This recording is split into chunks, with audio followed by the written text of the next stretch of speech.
Vamos começar. Hoje nós falaremos a unidade 2. Percebe que eu estou bem devagar aqui na história da igreja. É um fato importante esse processo de transição entre a igreja primitiva e a igreja odierna, né? Então, fica melhor. Mas vamos começar exatamente porque também devagar vai demorar mais tempo, certo? Vamos orar em nome de Jesus. Agradecer ao Senhor por estarmos aqui, por esse tempo.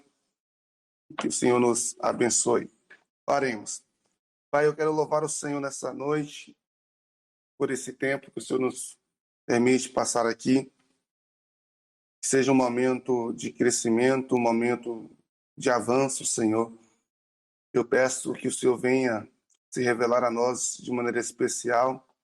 Cada um dos teus filhos e filhas que separar esse tempo para estar aqui possa crescer tanto espiritualmente quanto em conhecimento. Eu te agradeço, Senhor, porque eu creio que todas as coisas cooperam para o nosso bem. É por isso que estamos aqui e podemos te louvar e te engrandecer no nome de Jesus. Amém. Então, unidade 2, mostrando aí para vocês o nosso fluxograma, para que vocês possam novamente recapitular. Semana passada nós falamos, na última aula falamos dessa parte aqui, e até mais ou menos o ano 300. E aí nós vamos começar de forma bem mais clara agora, descer um pouco mais profundo, porque nós vamos estar falando sobre o período medieval, o período que antecede a Reforma Protestante, que é o período onde a Igreja Católica vai estar de uma maneira muito exponencial, né? Atuando de maneira muito exponencial, não apenas na questão da fé, mas ela ganha um papel político muito importante, e é sobre isso que nós trataremos hoje. A igreja no período medieval, quem já estudou o ensino médio, já com certeza leu, estudou, já teve pontos que aprendeu sobre a igreja medieval, é o que nós estaremos falando nesse momento. Então, quando é que vai começar aí pensar em uma igreja medieval? Vai ser a partir do momento da abdicação do trono pelo imperador Diocleciano, no ano 305. Devido a questões de enfermidade, ele vai ter que abrir mão do trono, e agora esse trono vai ser rivalizado, né? Vai ser conquistado através de briga entre os seus aspirantes, homens que, para poder alcançar esse poder, vai criar guerras entre si.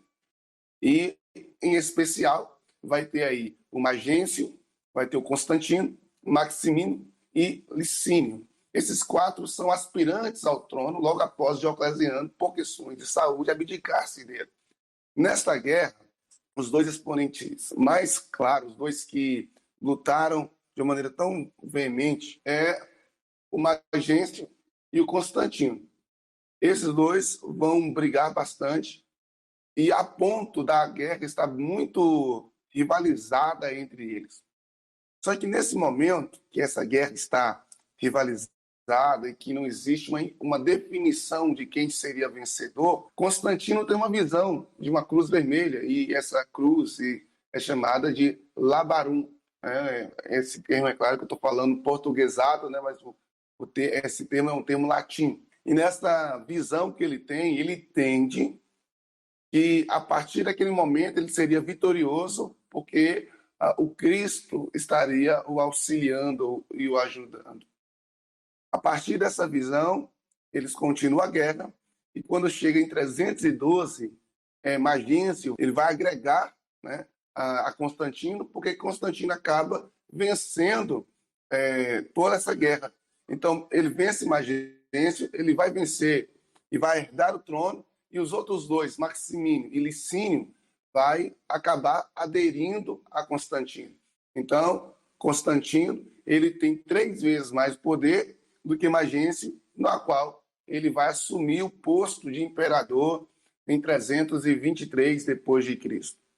Então, tendo esta vitória, tendo esta conquista, Constantino passa a ser o imperador, e agora algo maravilhoso, porque como ele entende que essa vitória foi dada por causa de Cristo, porque ele não estaria vencedor se não tivesse tido essa visão, se não tivesse tido esse impacto, né, e esse entendimento, então ele continuaria na mesma linhagem, como nós falamos dos imperadores na aula passada. Ele vai se converter, e essa conversão de Constantino é bem discutida.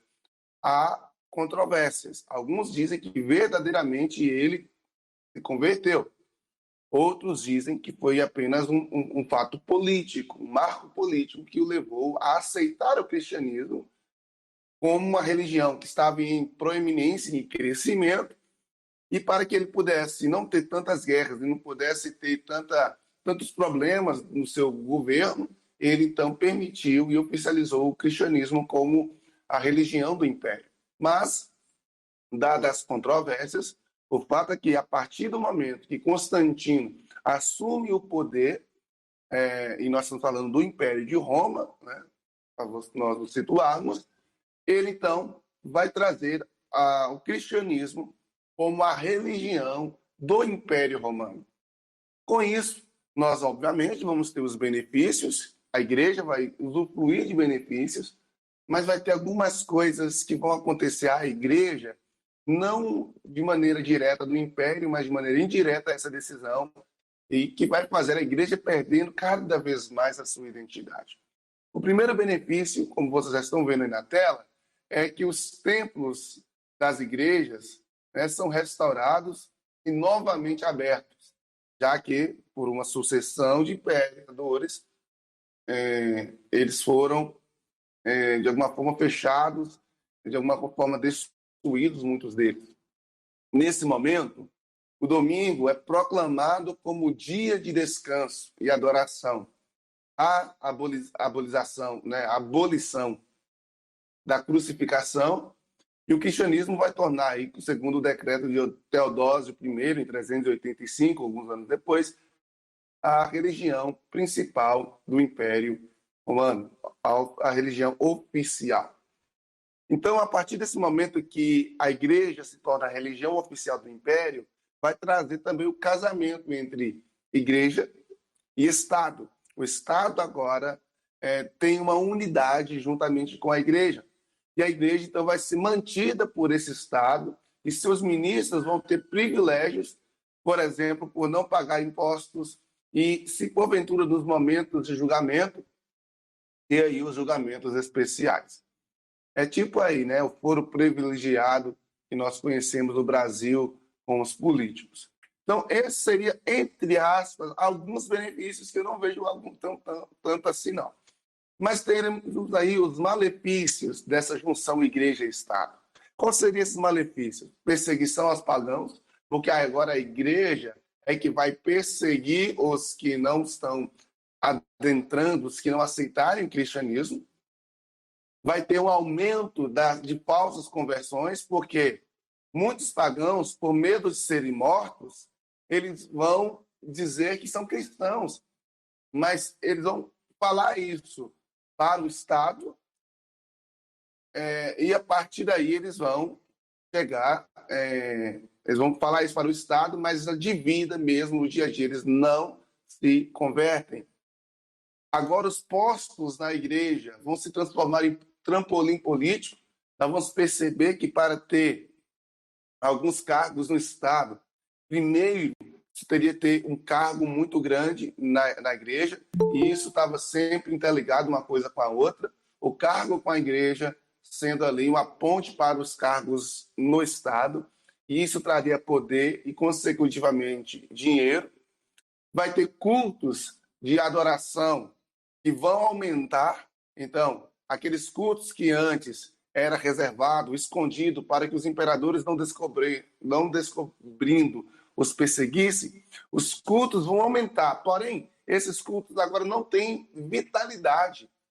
Se tornam cultos místicos, mesclados com outros tipos de rituais. A adoração a Vênus e a Diana vai ser substituída à adoração à Virgem Maria e à imagem dos mártires, que seriam, como eu disse na aula passada, muitos dos pais da igreja que foram mortos pela Inquisição. Eles pegaram esses pais e os transformaram em mártires e em santos e começaram a adorá-los. Então, existe agora esse processo de transição. Agora a igreja vai ser instituída, né, como a igreja, a religião, e vai ter a igreja católica, apostólica, romana. Porque esse termo igreja católica, apostólica, romana, igreja, obviamente pela instituição, católica, porque a palavra católica significa universal ou mundial, por causa do Império Romano, que nós precisamos lembrar do contexto que Roma ali abrangia quase todo o mundo conhecido na época. E nós temos Roma, cuja sede inicial lá em Roma, aí depois que nós vamos ter a divisão da Igreja Católica Romana e a Igreja Católica lá do Ocidente e do Oriente. Então, tendo esses dois pontos já ditos aqui, de benefícios e malefícios, nós vamos perceber que agora começa a ascensão desta igreja. E a partir do momento que essa igreja cresce, que essa igreja evolui, também sistematicamente vai surgir também a idolatria, vai aumentando. Constantino, a ponto, né, de querer aumentar seu império e querer começar ali uma religião nova, uma religião que não tivesse mesclada com tantas religiões, com as religiões antigas, com os costumes das igrejas, das antigas religiões, da qual ele e a maioria daquela época do Império tinha. Então ele decide fazer uma capital, cuja esta capital fosse a capital da adoração e que fosse uma capital verdadeiramente cristã. E aí onde ele vai pensar nessa cidade, e essa cidade vai se chamar Constantinopla. E na visão de Constantino, ele queria transformar uma cidade no qual era Roma, que já estava muito contaminada com outras orações, cheio de pecado, cheio de circunstâncias ali que o desagradavam. Então, ele deseja construir uma nova capital para ser a sede dessa nova religião, e essa nova religião fosse verdadeiramente honrada, porque nós temos que pensar que até então, nessa transição, o cristianismo não era considerado uma religião, pelo contrário, era perseguido. E agora a nova religião, que é o cristianismo, precisava de uma nova cidade, e essa nova cidade seria ali onde as pessoas se encontrariam para honrar e adorar o Cristo. Então, é nesse momento que vai surgir duas capitais dentro da igreja. A igreja em Roma, que é considerada o centro e a capital da adoração do cristianismo ou da igreja católica romana ou igreja católica ocidental, e Constantinopla se torna o centro da igreja, né, a igreja católica do lado oriente. Quando você estuda a questão dos pais da igreja, e na aula passada falamos disso, você vai perceber que existem pais da igreja que atuaram na região do Ocidente e outros que atuaram na região do Oriente. Então, após essa fundação, vai dar a origem também à divisão do Império. O Império Romano vai se dividir, porque o imperador agora entende que é difícil, é impossível defender todas as fronteiras do Império Romano, já que ele tinha crescido muito. E dividir o Império em duas partes seria, então, algo conveniente para que eles pudessem se proteger, até porque os bárbaros estavam começando a infiltrar pouco a pouco e quebrar o sistema de defesa do Império Romano. Então, agora vem essa fundação de Constantinopla, que de início é chamada Cidade de Bizâncio, e depois ela veio, de fato, assumir o nome de Constantinopla. Vocês vão ver aí agora, no mapa, essa divisão como ficou categorizada. Nós temos esse de laranja, que ficou sendo o Império Romano Ocidental, e depois nós temos o Império Romano Oriental. Dentro desses dois impérios, nós vamos ter duas sedes da igreja, a igreja do Oriente, que é o de rosa, e a igreja do Ocidente, uma em Constantinopla e a outra em Roma. Então, tendo essa mudança dessa capital de Roma para Constantinopla, isso vai, embora que nós estamos falando de papado, aqui nós já estamos um pouco mais à frente no processo aqui da história, eu estou fazendo uma apanhada aqui da cidade de Constantinopla, e não do processo histórico total, né, de etapas, nós vamos ver que a mudança da capital de Roma para Constantinopla, nesse momento, cujo papado já estava estabelecido, vai diminuir, porque se nós olharmos, Roma é a sede do papado. Também vai trazer aqui o fortalecimento do bispado, porque lá em Constantinopla, lá no Império Romano Oriental, a igreja é direcionada por bispo, enquanto na Igreja Católica Romana, no lado ocidental, o papado ele era a figura mais proeminente. E nesse momento vai ser, então, o pontapé inicial para o cisma, o racha, dentro da Igreja Católica. A gente precisa compreender que antes mesmo de haver uma reforma protestante, que teve um racha dentro da Igreja Católica, houve um racha anterior, que foi entre a Igreja Católica Romana e a Igreja Católica do Oriente, cuja sede é em Constantinopla. Então, à medida que o cristianismo e o Estado vão se fortalecendo, a espiritualidade em ambas vão se diminuindo. E essa aliança entre igreja e Estado vai levar alguns pensadores a questionar. E aí nós vamos ter agora, já que nós falamos dos pais apostólicos e nós focamos um pouco nos Ocidente, porque não tinha essa divisão, nós vamos começar a conhecer aqui alguns pais apostólicos e, dentre esses, alguns do Oriente. Então, João Crisóstomo, de 347, veio a ter 407. Esse é um pai apostólico chamado pós-nicenos, exatamente porque, não sei se vocês lembram, no início aí da nossa figura, do nosso fluxograma, nós temos, após o final do ano 100, o Concílio de Nicéia. Esse Concílio de Nicéia, nós já estudamos em Introdução à Bíblia, tá? Já falamos sobre os concílios que houve na igreja, então não vou me adentrar a isso nesse momento.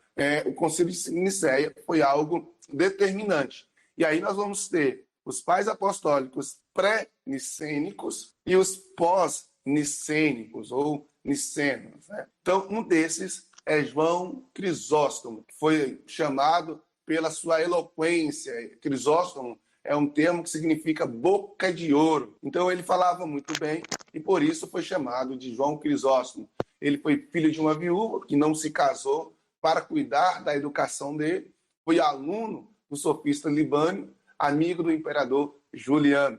Foi instruído nos clássicos gregos e na retórica base da sua oratória. Exerceu o direito até 368, quando se batizou e se tornou monge. Passou a seguir um ascetismo rigoroso após a morte da sua mãe, em 374 até 380, quando, com a saúde debilitada, deixou o regime rigoroso em 386 e pregou em Antioquia até 398, quando foi feito patriarca de Constantinopla, ali ficando a ser banido em 404 pela imperatriz Eudóxia, denunciado por usar roupas extravagantes e por colocar uma estátua de prata de si mesma próxima à Catedral de Santa Sofia, onde ele pregava. E por isso, por ele denunciar essas ações desta imperatriz, ele acabou sendo morto, ele acabou sendo assassinado. Então, São Crisóstomo foi esse pai da igreja, ele teve um papel muito importante dentro da história da igreja, né? Também temos aí Teodoro de Mopsuestia, glória! 350 a 428. Também estudou a Bíblia, né, com Diodoro de Tarso e conseguida por ser de família rica, né? Ordenado a presbítero em 383 e bispo de Mopus Sextia em 392. E aqui eu grifei algo interessante, porque eu queria que vocês prestassem bem atenção nisso aqui. Foi considerado o príncipe dos exegetas, que é a próxima matéria que nós vamos estudar aí, exegese, né? Exegese, escatologia. Então vai ser a próxima, a outra.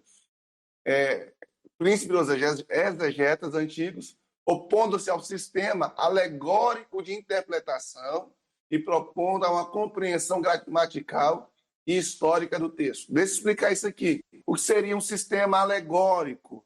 E até hoje, esse sistema alegórico, ele é amado por uns e excomungado por outros. Principalmente quem gosta de uma exegese cujo o entendimento do texto é literal. E porque o que seria um método alegórico? Eu vou só falar um pouquinho. É como se cada pessoa, ou é como se a Bíblia, por detrás das letras, estivesse nos falando algo. O método alegórico nos fala que, através da leitura da Bíblia, você consegue extrair fatores que o texto não está mostrando. Muitos pregadores hoje, ele usa o método alegórico. E aí é um grande risco, porque ao usar o método alegórico, você pode inventar muita coisa. Você pode dizer assim, tal coisa que está escrito na palavra significa isso. Só que o texto não está dizendo aquilo, é apenas uma interpretação do exegeta, que no caso é a pessoa que está lendo. Todo mundo que lê alguma coisa é um exegeta daquilo que lê. Então, vou dar um exemplo para ficar mais claro para você. Quando nós estudamos sobre o Pentateuco e nós falamos sobre os móveis do tabernáculo, nós vimos que os móveis, de alguma forma, tinham um símbolo e nos fala sobre algumas coisas. Quem não acredita no modo alegórico de interpretação vai dizer que quando fala que a arca era revestida de ouro e feita de madeira, quem não acredita e quem não segue essa linha vai dizer que aquilo não significa nada, que só estava querendo dizer que é ouro, que é madeira revestida de ouro. Mas quem acredita no método alegórico vai dizer, não, aquele ouro representa o senhorio de Cristo, né? O reinado de Cristo, né? O Cristo Rei. E a madeira representa a humanidade de Cristo. Então, o método alegórico vai trazer sempre essas interpretações que supõem estar além da leitura do texto. Eu vou falar isso mais em exegese. O que o pastor Patrick acha? Eu acredito que em alguns momentos o método alegórico é importante, sim. Não estou falando que é a linha mais segura de interpretação. Eu estou falando que em alguns momentos é importante para compreender algumas questões da Bíblia, mas eu não estou falando que é a mais segura. Então, eu não sou totalmente contra, como Teodoro, e também eu não sou totalmente a favor do método alegórico de interpretação. Nós temos que Teodoro ele vai buscar nos livros da Bíblia, como os livros de Colossenses, Tessalonicenses, e tanto ele como Crisóstomo vão enriquecer a interpretação da Bíblia no seu tempo, né? Eles vão conseguir trazer informações e interpretações que facilitou a compreensão da Bíblia no seu tempo. Então, o exegeta tem esse papel de facilitar a interpretação da Bíblia. O outro é Eusébio de Cesareia. Esse também é pai pós-nicênico do Oriente, é um dos mais estudados pais da igreja por conta de sua história eclesiástica. Recebeu instrução de Panfilo de Cesareia e ajuntando o amigo a organizar sua biblioteca. Ali serviu-se de literatura, tanto profana quanto sacra, para os seus estudos. De espírito refinado e cordado, detestava as quarelas, né, suscitadas pela controvérsia ariana. Deixa eu explicar esse termo aqui. Quando nós falamos de quarelas, nós estamos falando de controvérsias, de tagarelice. Paulo vai usar o termo tagarelice, né? Pessoas que ficam falando besteira. Então, ele considerava o ensino ariano como um ensino besta, bobo, insignificante, a falácia. Então, ele vai formular um credo que foi alterado e aceito lá no Concílio de Nicéia. Então, ele teve essa participação. Nós temos uma outra figura aí, que é o Jerônimo. Nós falamos do São Jerônimo, ou Jerônimo, que nasceu em 331 a 420. Percebe que ainda nós estamos falando nesse período ainda que a igreja ainda estava honrando as escrituras, gente. Esse período até o ano 500 aí vai ser um período que nós temos poucos homens, mas nós já temos poucos homens, como esses pais aqui, que honram as escrituras. Essa aqui é uma das últimas gerações de homens que estão honrando a escritura, porque a partir do ano 500, ou do século V, aí nós vamos ter, infelizmente, uma ascensão meteórica de ensinos sendo introduzidos dentro da igreja que não estão tão de acordo com a palavra. Não estou dizendo que nesse processo todos estavam em desacordo, mas há uma grande involução nesse processo. Então nós temos Jerônimo, que foi natural de Veneza, batizado em 360, e adotou também uma vida monástica em Antioquia na década seguinte, onde aprendeu o hebraico e em 382 torna-se secretário de Damas, bispo de Roma, que lhe sugere uma nova tradução da Bíblia. Antes de 391, já havia revisado o Novo Testamento em latino, cotejado com o grego, foi do grego da Septuaginta, incluído o seu trabalho em 385. Foi até recentemente a Bíblia oficial da Igreja Católica, desde o Concílio de Trento. Então, Jerônimo foi um exímio comentarista, escrevendo muitos trabalhos usados até hoje, inclusive a Vulgata Latina. Também escreveu uma obra de Viris Illustribus, com breves resumos biográficos dos importantes autores cristãos e suas obras. Seu amor pela vida ascética fez dele um propagador do assunto. Seria essa vida mais monástica, essa vida mais separada de tudo. Ambrósio é o nosso próximo agora, um nome muito bonito para dar seu filho, nasceu em 339 a 397, e esse foi um grande pregador e teólogo, obteve educação jurídica graças à família procedente de altos círculos imperiais de Roma e tornou-se governador imperial da região de Milão, tornando-se bispo após a eleição unânime do povo da cidade. Aceitou o cargo de imediato, vendendo seus bens, e interessante, dando-os aos pobres e começando a estudar. Percebe? O histórico deste homem, até nesse momento. Aquilo que o jovem rico não fez, ele fez. E foi utilizado um método alegórico de interpretação bíblica, sendo um talentoso pregador em sua época. Aí vem a questão. Um pai da igreja combate o método alegórico. Nós já temos um outro pai da igreja que abraça o método alegórico. Não é que um é errado. Eu uso o método alegórico. Em alguns momentos eu uso sim bastante o método alegórico. Mas eu vou dizer, a aplicação dele precisa ter maturidade para fazê-lo. Bom, Agostinho, esse aqui dispensa comentário. Esse é o cara, em 354 a 430, filho de oficial romano da cidade de Tagasta, no norte da África, foi educado por sua mãe, Mônica, que também se dedicou a introduzi-lo à fé cristã. Estudou inicialmente na escola local e, aprendendo latim à força a muitos açoites, odiou tanto o grego que jamais o aprenderia de forma fluente.